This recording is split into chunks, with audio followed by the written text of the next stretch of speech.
In an unsurprising master race twist, local co-op split screen is not included in Gears Reloaded PC. Game Pass Day 1 knew it was too good to be true. There is no such thing as a local co-op free lunch. Well, I think that serves you right, to be fair. You should have been looking at this on PlayStation 5. It's the first Gears game over on the Sony side. I think that's what needs to happen. I have seen physicals bouncing around already. Leaving us with a craving first for Gears action, we put on Gears of War 5. I am Couch Coop and sweet Jesus.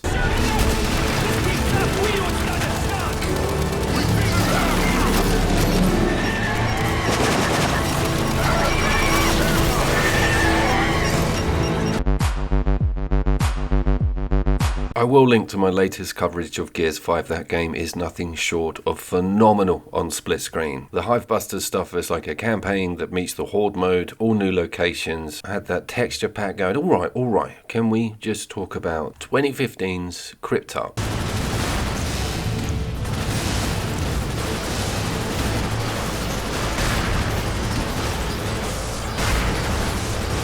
From a Toronto-based studio called Alien Trap, and it caught my eye because I'm familiar with a game they came out with in 2011, which is called Capsized, which is also local co-op, and it's a side-scroller. It's got lots of guns in it. It's in the vein of Turrican almost, and there's physics and all manner of pretty cool stuff to muck around with.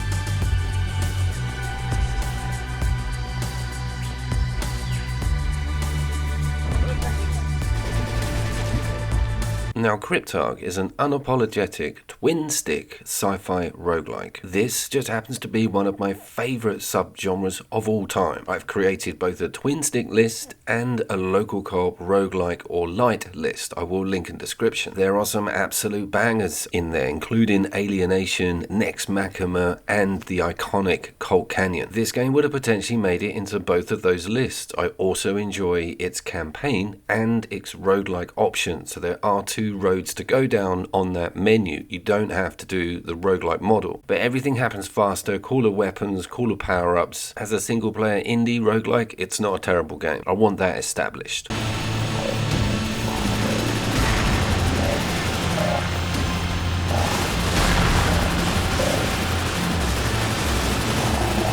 Have you recognised this awesome boss homage? Yes, it is Resogun, which is 2013. I'm pretty sure that's a confirmed Easter egg. I am Couch Coop. Watch out!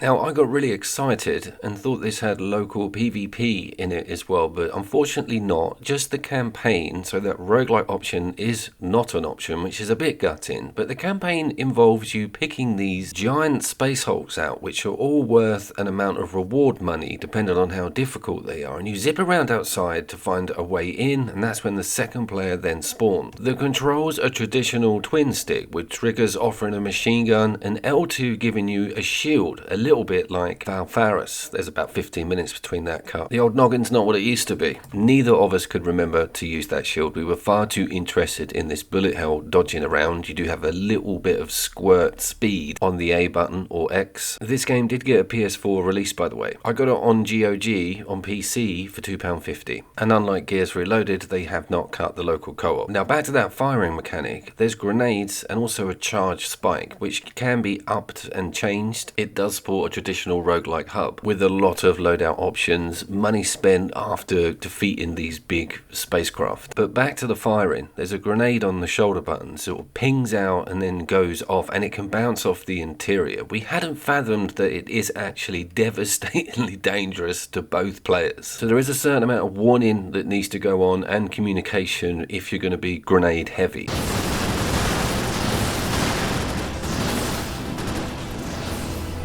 Key code recovered. Hitting any interior walls does not take your energy off, but the enemies are normally charging at you and trying to make contact with you, so you're moving around in quite a tight spot. And there's turrets, a lot of very dangerous explosive material, vents that will halve your health in a nanosecond, and that brings me over to the shared health. That also took a lot of getting used to. 1 health bar for both players.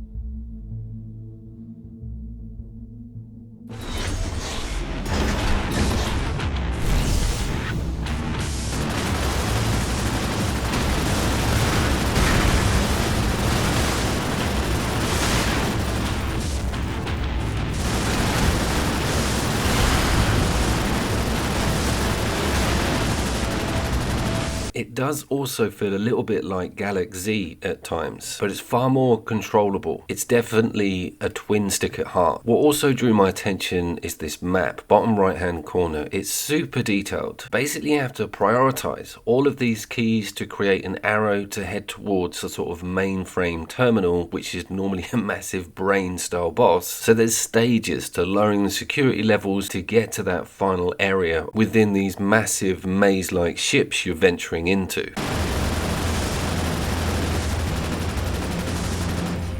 Key code recovered. There are also these yellow key terminals which give you a sort of pass through some of the red doors, so it's worth your while farming, getting things together and then heading for that center. But it's not always in the center. That's one of the intriguing things about the regeneration of each ship. They're very different on the layout front and what the ship is populated by. Remember, this is extremely early stages. There's like a 5-notch line that you have to work up to get to the next sector or galaxy. So without sounding too much like a sycophant, check out the little light bursts that we see in and around each robot coming off the machine gun. Notice that me and Lewis are different liveries, but we can also choose different complete builds and loadouts. These are the classic unlocked silhouettes that you see at the start of most roguelikes, and that is a huge pull, is working out what the other robots are going to be all about, and of course their loadouts. The spike charge and the grenade and the machine gun are really just stage 1 to what you can bolt onto this thing. Health regen is also handled quite strangely, with a fixed directional button having 2 slots available. I think this can be jostled out in the long run and you can start taking risks, i.e. a bigger health pack, and leaving that other directional button option open for some badass ordnance.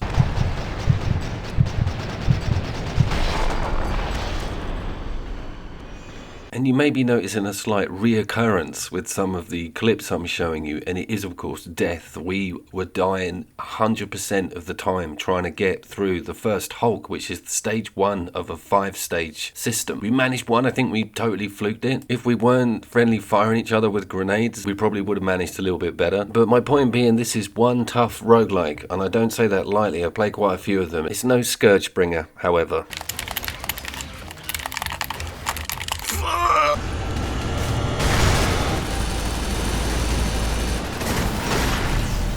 The sounds, the visuals, the gameplay model, the local co-op, it's not the best game on the planet, but all of that really appeals to me. It's also got some quite tongue-in-cheek humour, it's quite self-aware, the NPCs are pretty established considering the game's size, and some of those loadouts and top-end weaponry is going to look incredible. As a mainstay roguelike, it will stay on my calendar. I know the damn thing's nearly 10 years old. Here is footage of that infamous run. My name was Couch Coop. I am following up with some more local co-op content, and obviously the Gears PS5 video is urgent. No Man's Sky just hit its peak player base of all time, so I may well put something together on that front, and I appreciate you guys getting this far in the video. Please like, please sub, and please see me down there.